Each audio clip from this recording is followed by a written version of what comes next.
আমি কলেজে এইচএসসি পড়ার সময় এই ঘটনাটা ঘটেছিল। আমি কলেজ হোস্টেলে থাকতাম। হোস্টেলটা ছিল একতলা বিল্ডিং। আমি সেকেন্ড ইয়ারে উঠার পর হঠাৎ করেই কলেজ কর্তৃপক্ষ ঘোষণা দিল যে হোস্টেল ভেঙে বহুতল করা হবে। আমাদেরকে 2 মাসের সময় দেওয়া হলো, এর মধ্যেই যে যার মতো থাকার জায়গা ঠিক করে নেবে। আশেপাশে আমার কোনো আত্মীয় স্বজন ছিল না। মেসের জন্য কয়েকদিন ঘুরলাম কিন্তু পছন্দ মতো পেলাম না। আমার তো ভয় হলো যে শেষ পর্যন্ত হয়তো আমি থাকার জায়গা খুঁজে পাব না, সেক্ষেত্রে আমার পড়াশোনার কি হবে সেটা ভেবেই অস্থির হয়ে পড়লাম। চেষ্টা করে করে যখন হতাশ, তখনই আমার এক বন্ধু খবর দিল যে এক ভদ্রলোক পেইং গেস্ট রাখবে। আমি কাল বিলম্ব না করে সেখানে ছুটলাম। কলেজ থেকে মাইলখানেক দূরে গ্রাম্য পরিবেশে পাকা বাড়ি। বাড়িওয়ালা ভদ্রলোক খুবই অমায়িক, উনি একজন অবসরপ্রাপ্ত সহকারী জজ। বুড়ো বুড়ি ছাড়া বাড়িতে আর কেউ থাকে না। ভদ্রলোকের বয়স হয়ে গেছে বলে বাসায় একজন লোক দরকার যে বিপদে সাহায্য করতে পারবে, টুকটাক বাজার করতে পারবে আর বুড়োকে একটু সময় দিতে পারবে।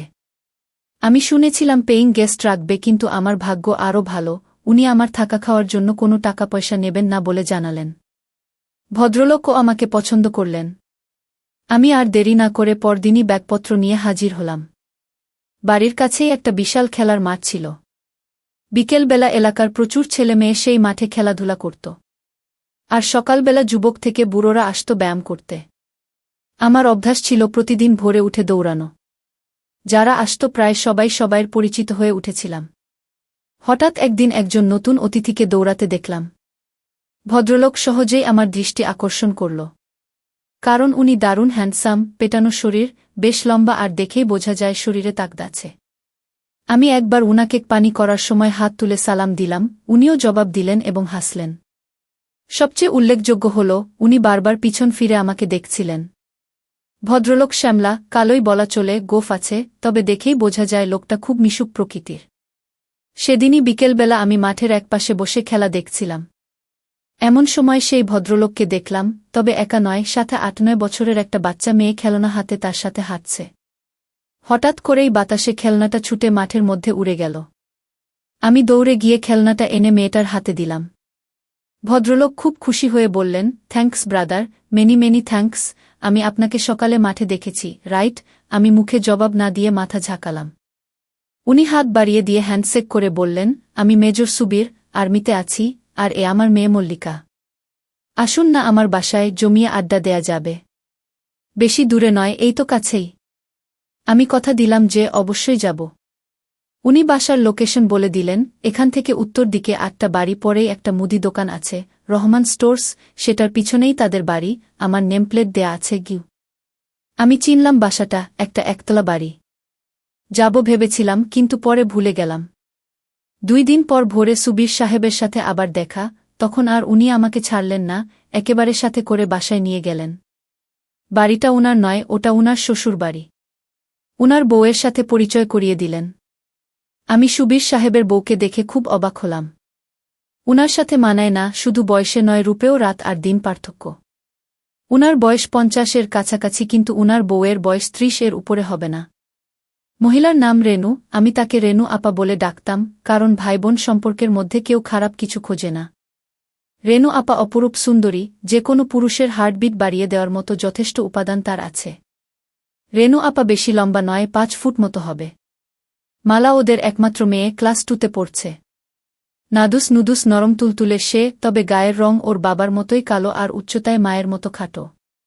তবে ঝকঝকে সাদা দাঁতের হাসিটা দারুণ, সেই সাথে ওর চেহারাটাও বেশ মিষ্টি। সুবীর সাহেব এতদিন মিশনে ছিলেন বলে রেনু আপা মালাকে নিয়ে বাপের বাড়িতেই আছেন। ওদের আন্তরিকতা আমাকে মুগ্ধ করল। একদিনের পরিচয়ে এই অনাত্মীয় শহরে মনে হল এরা আমার কতকালের চেনা আত্মীয়। আমি বেশ খানিকক্ষণ গল্প করলাম, নাস্তা না করিয়ে ছাড়ল না। আমার ক্লাস ছিল, সেই জন্য তাড়াতাড়ি চলে আসতে হল। তবে সুবীর সাহেব আমাকে দিয়ে প্রতিজ্ঞা করিয়ে নিলেন যে সম্ভব হলে প্রতিদিন একবার যেন উনাদের সাথে দেখা করি। আমারও ভালো লেগে গেল, বিশেষ করে মেয়েদের আমার সবসময় ভালো লাগে। রেনু আপার মতো সুন্দরী আর মিশুক হলে তো কথাই নেই। সেদিনের পর থেকে রেনু আপার বাসায় যাওয়া আমার প্রতিদিনের ডিউটি হয়ে গেল, বিশেষ করে টিভি সিরিয়াল দেখার জন্য। তাছাড়া ভিসিআর আছে, মাঝে মাঝে হিন্দি ছবিও দেখা হয়। ছুটি শেষে সুবীর সাহেব তার কর্মস্থলে ফিরে গেলেন। তবে আমার যাতায়াত বন্ধ হল না। সাধারণত আমি রাত ৯টার দিকে যেতাম টিভিতে নাটক দেখার জন্য। মালা ইতিমধ্যেই আমার সাংঘাতিক ভক্ত হয়ে গেছে। আমি গেলে আমাকে ছেড়ে নড়তেই চায় না। আর সাংঘাতিক গা ঘেঁষা স্বভাব মেয়েটার। যতক্ষণ থাকব আমার কোলে বসে থাকবে, না হলে পিঠে চাড়বে। আমি বেল বাজাতেই ছুটে এসে মালাই দরজা খুলে দেয়। আমি ঘরে ঢুকে সোফায় বসার সাথে সাথে আমার কাছে বসে গলা ধরে। আমিও ওকে কাছে টেনে ধরি। মালা শুধু খিলখিল করে হাসে। রেনু আপা মাঝে মাঝে আমাকে বিরক্ত না করার জন্য মালাকে বকা দেয়। কিন্তু আমি আপাকে ওকে বকতে মানা করি। এভাবেই আমাদের দিনগুলি কাটতে থাকে। আমি দিনে দিনে রেনু আপার পরিবারের একজন সদস্য হয়ে উঠি। মেয়ে দুজনের সাথেই আমার সময় গাঢ় হয়ে ওঠে। তবে আমি একজন নারী লোভী হলেও মালার সাথে আমার সম্পর্ক ছিল একেবারেই নির্ভেজাল, স্বাভাবিক। আমার মনে ওই বাচ্চা মেয়েটা সম্পর্কে কোনো খারাপ উদ্দেশ্য ছিল না। এমনকি রেনু আপা একটা আইটেম হলেও আমি তাকে খুবই সম্মানের চোখে দেখতাম। এক কথায় ওই পরিবারের সাথে আমি একেবারেই সুস্থ স্বাভাবিক একটা সম্পর্ক গড়ে তুলতে চেয়েছিলাম। কিন্তু আমার দুর্ভাগ্য আমাকে সেটা হতে দিল না। জানি না কেন, আমি যেখানেই যাই সেখানেই কোনো মেয়ে মানুষের সাথেই আমার সম্পর্ক সঠিক পথে থাকে না। এখানেও থাকল না। ৪ মাস পরের কথা। তখন শীতকাল এসে গেছে। আমি সচরাচর বাসায় লুঙ্গি পরি এবং রেনু আপার বাসায়ও লুঙ্গি পরেই যাই। শীতের জন্য কয়েকদিন হলো গায়ে একটা চাদর জড়াচ্ছি। মালা যথারীতি আমার কোলে বসে এবং চাদরের ভিতরে ঢুকে পড়ে। মাঝে মধ্যে মালার নড়াচড়া এতটাই অস্বাভাবিক হয়ে পড়ে যে আমারটা গরম হয়ে ওঠে। কিন্তু আমি এই পরিবারের সাথে সম্পর্কটা নষ্ট করতে চাই না বলে খুব সাবধান থাকি, যাতে আমার দিক থেকে কোনোরকম দুর্বলতা প্রকাশ হয়ে না পড়ে। কিন্তু সবসময় মনে হয় আমরা যা চাই বিধাতা তা চান না। প্রকৃতপক্ষে সবই তো তার দখলে। একদিন আমি যথারীতি রেনু আপার বাসায় গিয়ে ড্রয়িংরুমে টিভি ছেড়ে বসলাম। আপা রান্নাঘরে ব্যস্ত ছিল বলে আমাকে বসতে বলে চলে গেল। মালা পড়াশোনা করছিল। আধ ঘন্টা পরে মালা পড়া শেষ করে ড্রয়িংরুমে এলো। আমাকে দেখেই ছুটে এসে আমার ২ পাশে পা দিয়ে কোলে বসে গেল চাদর সরিয়ে। মালা কখনো বসে স্থির থাকে না, সেদিনও বেশিক্ষণ স্থির থাকল না। মিনিট ৫-এর মধ্যেই ওর নড়াচড়া শুরু হয়ে গেল। তবে সেদিনের নড়াচড়ার পরিমাণটা ছিল বেশি। আমি বললাম, কিরে অমন করছিস কেন? মালা বলল, আমার চুলকাচ্ছে চু। আমি বললাম, ঠিক আছে, তাহলে নিচে নেমে বস। কি আমার কথা শুনে মালা উঠে দাঁড়ালো, আর আমি আমার পা দুটি সরিয়ে মালা আমার ২ পায়ের মাঝে সোফার উপরে বসল। কিন্তু মালা সম্ভবত বুঝতে পেরেছিল যে সোফার মাঝখানে মোটা দড়ির মতো কিছু একটা আছে। আমি ওটাকে থামানোর যথাসাধ্য চেষ্টা করলাম, কিন্তু পারলাম না। ওর কানের কাছে ফিসফিস করে ধমকে উঠলাম, এই মালা, কি হচ্ছে এসব? ছাড় বলছি। কি? মালা তখন বলল, ছাড়ব না। তুমি শক্ত বানালে কেন? ছাড়ব না, কি করবে? আমি এবারে অন্য পথ চেষ্টা করলাম। বললাম, আপা দেখলে কিন্তু জবাই করে ফেলবে। মালা হেসে বলল, মাম্নি রান্নাঘরে তোমার জন্য পোলাও মাংস রাঁধছে, এদিকে আসবে না? গিয়ে আমি বললাম, তবুও এসব ভালো না লক্ষ্মী মাম্নি, ছাড়ো। মালা আরও জোরে ধরে বলল, না ছাড়ব না, আমার ধরে থাকতে ভালো লাগতেছে। আমার ধৈর্যের বাঁধ ভেঙে গেল, মাথার মধ্যে গোলমাল হয়ে গেল, আমার হিতাহিত গান লোপ পেয়ে গেল। আমি স্থানকালপাত্র সব ভুলে গেলাম। সব ভুলে গেলাম। আমি ফিসফিস করে বললাম, দেখ, তুই যদি আমারটা না ছাড়িস আমি কিন্তু তোরটা ধরব। ১ সেকেন্ডও দেরি না করে মালা আমার চোখে চোখ রেখে হাসতে হাসতে বলে দিল, ধরো না, ধরো। আমি কি মানা করেছি নাকি? একেবারেই বাচ্চা একটা মেয়ে, যার কিনা সন্ধিক্ষণে পৌঁছানো এখনো অনেক বাকি, তার এরকম কাজ দেখে আমার টাস্কি লেগে গেল। একটু পর রেনু আপা এলো। আমি ভয় পেয়ে হাত সরিয়ে নিলেও মালা ছাড়ল না। যেহেতু আমাদের পুরো শরীর চাদরে ঢাকা ছিল, আপা কিছুই বুঝতে পারল না। আপা আমার জন্য গরম গরম খাবার তৈরি করে এনেছিল। আমার সামনে টেবিলে সেগুলি রাখতে লাগল। নিচুটে টেবিলে খাবার রাখার জন্য আপাকে আমার সামনে অনেকখানি নুয়ে পড়তে হচ্ছিল। ওই দৃশ্য চোখে পড়ার সাথে সাথে আমার কেমন যেন অনুভূতি হল। আমার চোখ সরাতে চেষ্টা করলাম, কিন্তু আমার অবাধ্য চোখ বারবার ঘুরে ফিরে চুম্বকের মতো ওদিকেই আটকে যাচ্ছিল। ভয় হচ্ছিল, বাই চান্স আপা যদি বুঝতে পারে তাহলে হয়তো ভীষণ রাগ করবে, আর আমি অনেক কিছু থেকে বঞ্চিত হব। কিন্তু সৌভাগ্যক্রমে সেসব কিছু হল না। আমি মালাকে নামিয়ে পাশে বসিয়ে দিলাম। আর আপার আনা খাবার খেতে শুরু করলাম। শুক্রবার আমাদের কলেজ বন্ধ থাকে। প্রতি শুক্রবারেই সকালে আমি রেনু আপার বাসায় যাই টিভিতে প্রোগ্রাম দেখার জন্য। সেদিনও ছিল শুক্রবার। আপা আমার জন্য চা করে নিয়ে এলো। আমি সোফায় বসা, আপা হামা দিয়ে টেবিলে চা রাখল। সেদিন আপা সালোয়ার কামিজ পরেছিল। যখন আপা চায়ের কাপ রাখতে গেল তা দেখে আমার হার্টবিট বেড়ে গেল। আমি চা খেয়ে টিভি দেখতে লাগলাম, একটা সুন্দর ছবি হচ্ছিল। 11টার দিকে আপা নিজের কাপড় চোপড় নিয়ে ঘর থেকে বেরিয়ে গেল, সম্ভবত গোসল করার জন্য গেল। আমার গায়ে চাদর ছিল না, এজন্য মালা এতক্ষণ বিশেষ সুবিধা করতে পারছিল না। এবার মালা তার কাজ শুরু করে দিল। আমার কৌতূহল চেপে রাখতে না পেরে আমি জানতে চাইলাম, ও এসব কোথা থেকে শিখেছে। মালা প্রথমে আমাকে কসম খাইয়ে নিল যে আমি কাউকে এটা বলবো না। পরে বলল টিভিতে দেখে শিখেছে। আমি বললাম, মানে? মালা বলল, বাবা ছুটিতে আসার সময় ভিডিও ক্যাসেট নিয়ে আসে। অনেক রাতে ওরা যখন মনে করে আমি ঘুমায়ে গেছি তখন সেই ভিডিও দেখে, কিন্তু আসলে তো আমি ঘুমাই না। চুরি করে দেখি কেমন করে এসব কাজ করতে হয়। রেনু আপা চলে আসাতে আমরা চুপ মেরে গেলাম। মালা উঠে বাইরে চলে গেল, আমি টিভিতে মনোযোগ দিলাম। আমি যেখানে বসেছিলাম সেখান থেকে রেনু আপার ড্রেসিং টেবিল আড়ালে হলেও ড্রেসিং টেবিলের সামনে কেউ দাঁড়ালে সরাসরি তাকে দেখা না গেলেও আয়নার মধ্যে তাকে পরিষ্কার দেখা যায়। আমিও দেখতে পাচ্ছিলাম। চাইছিলাম ওদিকে তাকাবো না, কিন্তু অবাধ্য চোখ বারবার ঘুরে ঘুরে ওদিকে চলে যাচ্ছিল। আপা টেবিলের উপরে পা তুলে দিয়ে লোশন মাখল। হঠাৎ আমার বুকটা এমনভাবে ধরফর করতে লাগল যে মনে হলো হৃৎপিণ্ডটা না বাইরে বের হয়ে যায়। কারণ রেনু আপা তার সব হঠাৎ করে আমার মাথার মধ্যে বিজলি খেলে গেল। মালার বলা কথাগুলো মনে পড়ে গেল। আমি রেনু আপার কার্যকলাপের মধ্যে পরিষ্কারভাবে অন্য কিছুর স্বাদ পেলাম, আর তার টার্গেট আর কেউ নয়, আমি। মুখে ভাই ডাকলেও তার আসল উদ্দেশ্য অন্য। মালার কথায় বুঝতে পেরেছি যে কোনো কারণেই হোক সুবীর বাবু কাজ করতে অক্ষম। সেক্ষেত্রে আপার কাতর হওয়াটাই স্বাভাবিক। কিন্তু মালার সাথে আমি যেভাবে আটকে গেছি তাতে মামে দুজনকেই। না না, সেটা সম্ভব নয়। এটা আমি পারব না। সিদ্ধান্ত নিলাম, হয় মালা না হয় আপা থেকে আমাকে দূরে থাকতে হবে। সেদিনের মতো আমি দ্রুত আপার বাসা থেকে চলে এলাম। পরের 2-3 দিন ইচ্ছে করেই আমি আপার বাসায় গেলাম না। পরের দিন বিকেলবেলা যখন আমি গেলাম আপা খুব রাগ করল। আমি অজুহাত দেখালাম যে সামনে পরীক্ষা, সেজন্যে আসিনি, আর তাছাড়া আমার বাড়িওয়ালা আর তার বউ একটা নিমন্ত্রণ খেতে গেছে 3-4 দিনের জন্য, তাই বাড়ি ছেড়ে আসতে পারিনি।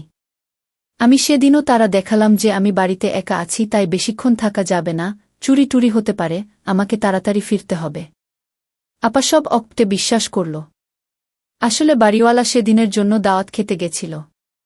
আমি এদিকে মালার সান্নিধ্য মনে প্রাণে চাইছিলাম। আর তাছাড়া এ কয়দিন মালাকে নিয়ে হাত দিয়ে কাজ চালিয়েছি। চোখের দেখা দেখিনি, তাই এটাই সবচেয়ে বড় সুযোগ, বাড়িতে আমি একা। মালাকে সাথে নিয়ে যাওয়ার কথা বলতেই আপা রাজি হয়ে গেল। মালাও বোধ হয় এটাই চাইছিল, সেও খুশি মনে আমার সাথে চলে এলো। বাড়িওয়ালা দাওয়াত খেতে গেছে, আসবে সেই গভীর রাতে। আমি মালাকে ঘরে নিয়ে দরজা বন্ধ করে দিলাম। আগেই মালার জন্য কিছু চকলেট এনে রেখেছিলাম, সেগুলি ওকে দিয়ে আমি শুয়ে পড়লাম। মালা আমার উপর মাথা রেখে চকলেট খেতে লাগল। মালা বলল, এই চকলেট মিষ্টি না, দেখি আমার আসল চকলেট খাই। সকল কাজটাজ সেরে আমি খুশি মনে মালাকে বাসার গেট পর্যন্ত এগিয়ে দিলাম। যাওয়ার পথে মালাকে বললাম যে আমি পরীক্ষার পড়া নিয়ে কয়েকদিন ব্যস্ত থাকব, তাই ওদের বাসায় যেতে পারব না। আমার মাথায় আরেক ফন্দি এলো, তাই মালাকে বললাম, যদি পারিস তুই নিজেই সকালে চলে আসিস। সত্যি আমি 3-4 দিন না যাওয়াতে এক ভোরে মালা এসে হাজির। আমি ওকে নিয়ে বাড়ির পিছনের সবজি খেতে গিয়ে বসলাম। ওখানে সকালের রোদটা লাগে, আর জায়গাটা নির্জন, সচরাচর ওদিকে কেউ যায় না। আবার দুজনে মিলে কাজ শুরু করে দিলাম। বেশ শান্তি পেলাম আজ। ঠিক পরে দিন মালা একটা দুঃসংবাদটা দিল। সুবীর বাবু কোয়ার্টার পেয়েছেন, মালারা খুব শীঘ্রই ঢাকায় চলে যাচ্ছে। মালা খবর দিল যে রেনু আপা আমাকে দেখা করতে বলেছে। আমি দ্রুত রেনু আপার সাথে দেখা করলাম। আপা আমাকে তার স্বামীর লেখা চিঠি পড়তে দিল। সুবীর বাবু আসতে পারবেন না, তাই আমাকে অনুরোধ করেছেন মালা আর আপাকে ঢাকার গাড়িতে উঠিয়ে দেওয়ার জন্য। রেনু আপার সকল প্রস্তুতি আগে থেকেই নেওয়া ছিল। আমাকে পরের দিনের টিকিট আনতে বলল। আমি পরের দিনের ট্রেনেই আপা আর মালাকে তুলে দিলাম। আমার কেন যেন মনে হলো আপা আমার উপর রাগ করেই তাড়াহুড়ো করে চলে গেল। অনার্স করার পরে পারিবারিক জটিলতার কারণে আমার আর গতানুগতিক লেখাপড়া করা সম্ভব হচ্ছিল না। তাই বিদেশ যাবার উদ্দেশ্যে কর্মমুখী শিক্ষা নেয়ার জন্য ঢাকার একটা বড় নামকরা শিক্ষায়তনে ভর্তি হলাম। এক বন্ধুর সাথে মেসে থাকতাম। ঢাকায় আসার পর থেকেই রেনু আপা আর মালার সাথে দেখা করার এক অদম্য আগ্রহ থাকলেও ইনস্টিটিউটের কঠিন নিয়মকানুনের জন্য হয়ে ওঠেনি। কারণ সকাল 7টা থেকে দুপুর 2টা পর্যন্ত ক্লাস করতে হতো, তারপরে মেসে ফিরে পরের দিনের হোমওয়ার্ক করতে হতো, সপ্তাহে শুধু শুক্রবারে ছুটি থাকত। বেশি ছুটি পেলেই বাড়িতে যেতে হতো টাকার জন্য, এসব কারণে আর হয়ে ওঠেনি। সবচেয়ে বড় সমস্যা হল, রেনু আপাদেরকে তো খুঁজে বের করতে হবে, আমি সুবীর বাবুর ঠিকানা জানি না। আর সে কাজের জন্য যথেষ্ট সময় দরকার, যেটা আমি কোনোভাবেই ম্যানেজ করতে পারছিলাম না। হঠাৎ করেই ইনস্টিটিউট 2 সপ্তাহের জন্য বন্ধ হয়ে গেল। আমি বাড়ি যাওয়া বাদ দিয়ে মালাদের খুঁজে বের করার জন্য মনস্থির করলাম। মনটা বড়ই আওলা লাগতেছিল। আমি ছুটির কথা বন্ধুকে বললাম, কিন্তু বাড়ি যাব না সেটা বললাম না। পরের দিন বন্ধু কাজে বেরিয়ে যাওয়ার সময় শুধু জানালাম, আমি হয়তো বাড়ি চলে যেতে পারি। প্রথমেই গেলাম ঢাকা সেনানিবাস অফিসার্স কোয়ার্টার্স এলাকায়। ঢুকতেই গার্ডদের বসার রুম, সেখানে জিজ্ঞেস করে জানতে পারলাম সুবীর বাবু অনেক আগে কোয়ার্টারে থাকতেন। পরে তিনি মিশনে বিদেশ চলে যান। বিদেশ থেকে ফিরে ঢাকায় বাড়ি কিনেছেন, উনার পরিবার সেই বাড়িতেই থাকে। কিন্তু তারা সেই বাসার ঠিকানা দিতে পারল না, তবে আমাকে আর্মি হেডকোয়ার্টারে খোঁজ নেবার পরামর্শ দিল। আমি সোজা হেডকোয়ার্টারে গিয়ে খোঁজ নিলাম।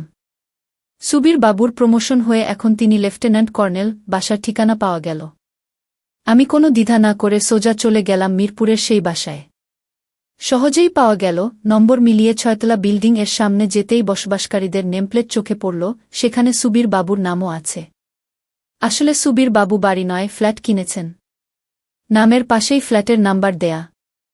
4 তলায় সুবীর বাবুর ফ্ল্যাট। 4 তলায় গিয়ে সুবীর বাবুর নাম লেখা দরজার বেল চাপতেই ভিতর থেকে আওয়াজ পেলাম, কে? জবাব না দিয়ে দাঁড়িয়ে রইলাম। কিছুক্ষণ পর দরজা খুলে গেল। মালাকে চিনতে একটু কষ্টই হল, রাস্তায় দেখলে চিনতে পারতাম না। চেহারার আদলটা আছে, আর সব কিছু পাল্টে গেছে। বেশ লম্বা আর একটু মোটা হয়েছে মালা।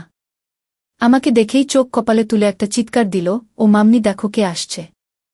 রেনু আপা ছুটে এলো, আমাকে দেখেই কাছে টেনে নিল। বাসায় ঢোকার পর একটু অভিমান, একটু রাগ, কেন আসিনি, কেন খবর রাখিনি, এইসব চলল অনেকক্ষণ ধরে। বিকেলে সুবীর বাবু ফিরেও এক চোট বকা দিলেন। কিন্তু আদরের সীমা নেই, যেন জামাই আদর।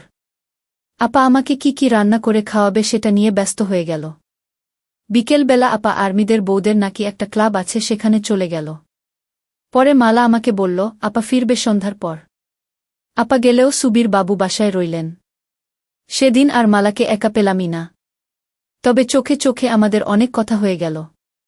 এভাবে একটা দিন গেল। এতদিন পরে এলেও মালার মাঝে আমার জন্য ব্যাকুলতা দেখে ভালো লাগল, যাক শেষ পর্যন্ত এত কষ্ট করে খুঁজে বের করা সার্থক হবে বলে মনে হচ্ছে। সৌভাগ্য কাকে বলে। পরদিন সকালে অফিসে যাবার ঘণ্টাখানেক পর বাসায় ফিরে সুবীর বাবু ঘোষণা দিলেন উনাকে এক্ষুনি বান্দরবান ছুটতে হবে, ওখানে কি যেন একটা ঝামেলা হয়েছে। আধা ঘণ্টার মধ্যে নিচে গাড়ি এসে হর্ন দিল, উনি চলে গেলেন।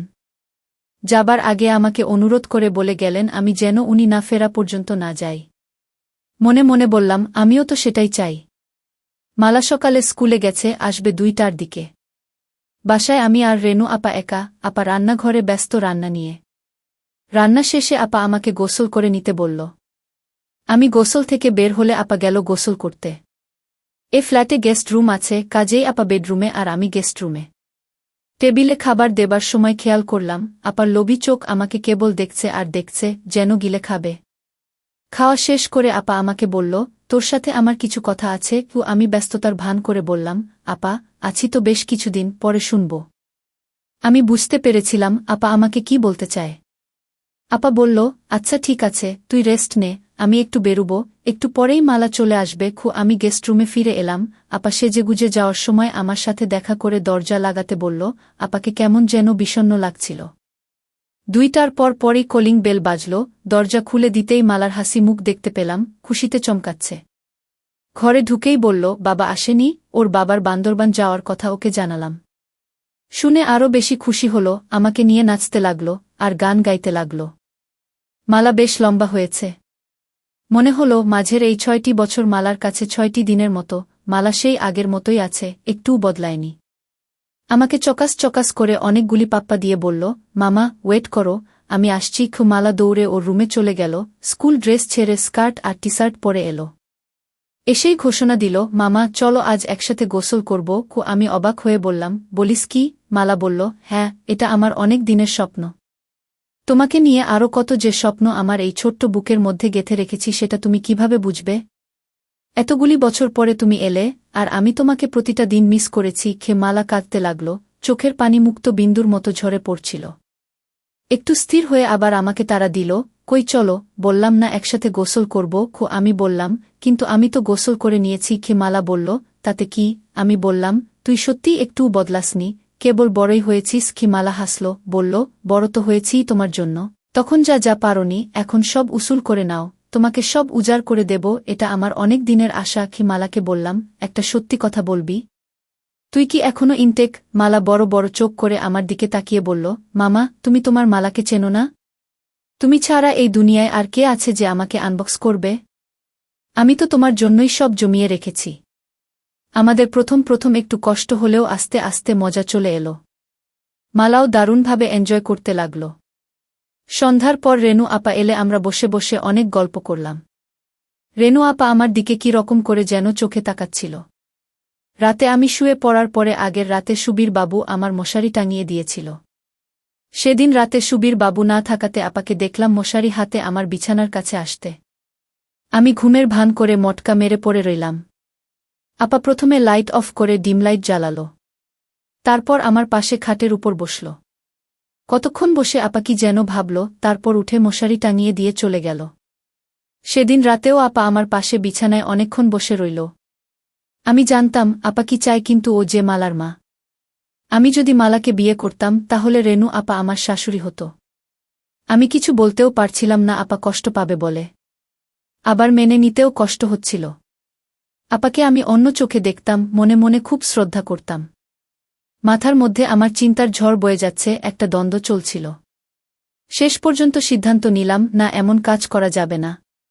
কারণ ও যে মালার মা, ওকে যে আমি বড় শ্রদ্ধার চোখে দেখি।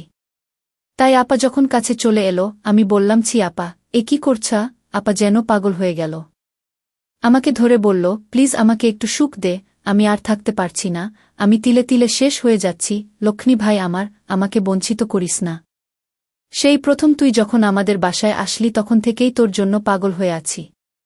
বন্ধুরা, ভিডিওটি অনেক বড় হয়ে যাওয়ার কারণে গল্পের বাকি অংশ অন্য কোনো ভিডিওতে দেওয়া হবে। সবাই সাথেই থাকো।